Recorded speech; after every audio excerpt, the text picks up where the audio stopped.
May there. How you doing? Bobby Dirkens here. Sit down with me on my couch. Don't put your feet in your... Don't put your dirty shoes on my couch. That's nasty. Lord, you stand at urinals, get piss all over, and walk out and God knows what, get all over the bottom of your shoes, and all of a sudden you want to touch them, sit and eat on my couch? Clean them off. Wash your hands good. Minnesota just beat Penn State, and let me go ahead and tell you right now. I mean, 31-26. It's up at Minnesota, and between me and you, I did not think. First of all, I didn't think that Penn State was any good. I mean, okay, let me rephrase that. That's an overstatement. Maybe a top 10 team, not a top 4 team. We saw what come out this week with the college football playoff. They're talking about, well, they have some quality wins over Iowa and Michigan. Michigan? Who's Michigan? Other than that win over Notre Dame, Michigan has been one of the most underperforming teams all season.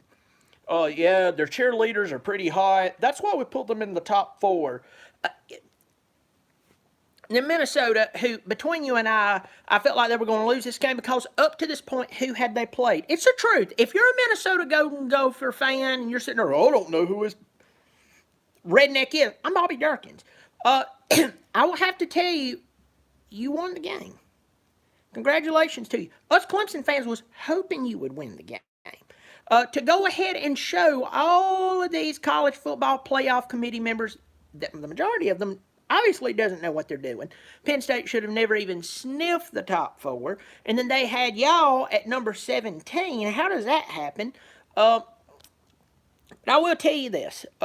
Congratulations to Minnesota. You win the game. You get Penn State put out of their misery. We have to stop listening to them. Unfortunately, knowing this college football playoff, they're probably going to put them back in at least the top 6 because, Earl over here has the hots for the captain of the cheerleading squad.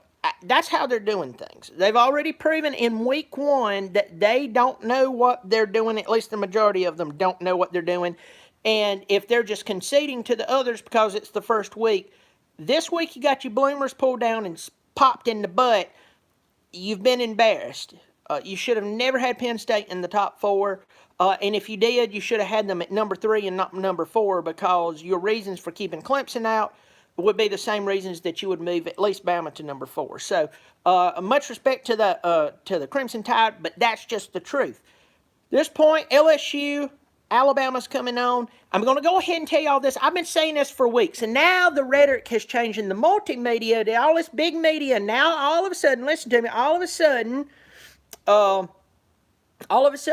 you hear people saying this, that if LSU or Alabama wins a game by 7 points or less, you're going to see both teams, according if they win their conference, both teams are going to be in the playoff. I've been saying that for 6 weeks. Go look at my other videos. That's also a push for you to go watch my videos. But I'm serious. You need to go watch it because I was saying that 6 weeks ago and people were telling me that I was stupid. That's fine if you think I'm stupid, but now the big boys are saying it. Now people are starting to believe it. I say what I say because I believe what I believe. I'm telling you, listen to me good. We need one of these 2 teams coming up to win by 14 points or more, and we can go ahead and get that out of the way. We don't have to worry about it. Personally, I'm pulling for LSU. I'm not afraid to play Alabama. In fact, I think that Clemson would fare quite well against either one of them. But I'm just saying, it's going to be a big game. It is going to be a big game. I'm just hoping that LSU doesn't come out and lay a golden turd. But I will tell you this, no matter who's playing quarterback today against Alabama, and forgive me for missing that, I will go ahead and guarantee you this.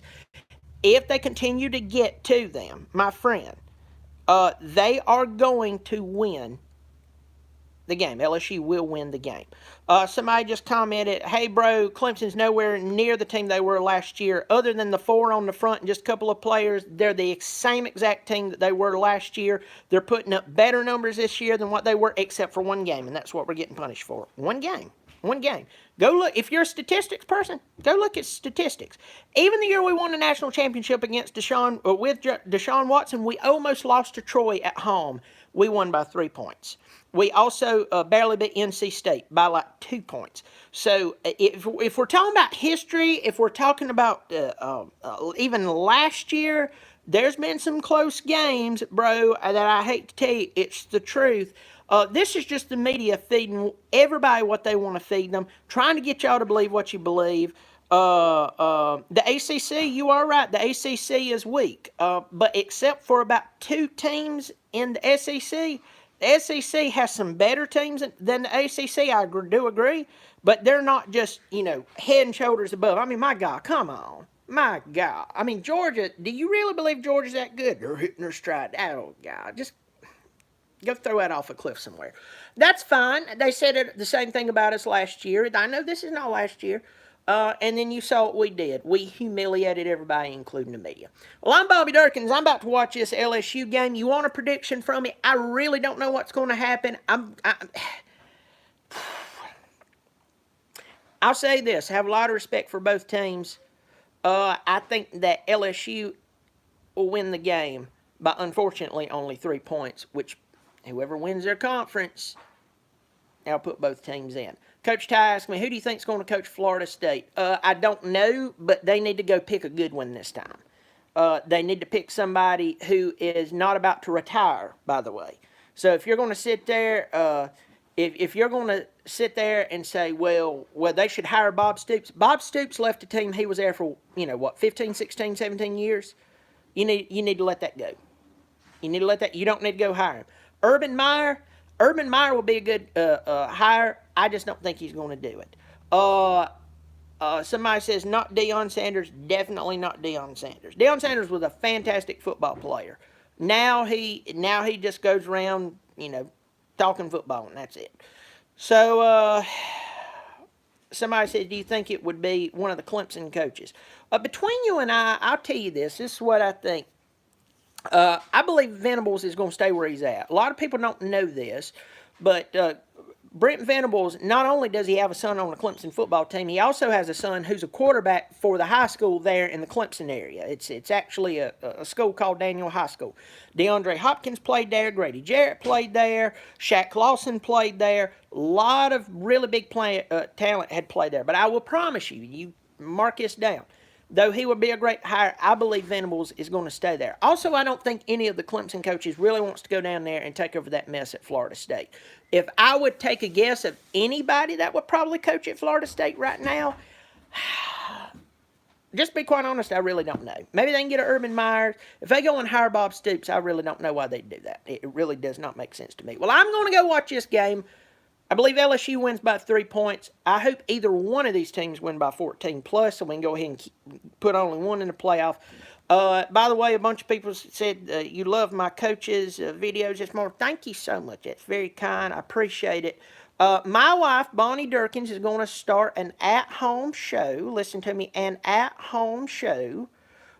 Just teaching, basic home care stuff, cooking, housekeeping, how to wipe a baby's butt. It's going to be coming up. It's going to be amazing. I'm going to expect y'all to show you wives. I want you to do that. I don't ask much of you. I ask 2 things. Keep your feet off my couch. Don't smoke in my house. Don't try to kiss my wife or grope her butt. And the next thing I ask you, would you pass this along once it comes out? So I appreciate it. I'm Bobby Dirkens. You keep showing up. Lord knows I'll keep showing out. Bobby Dirkens.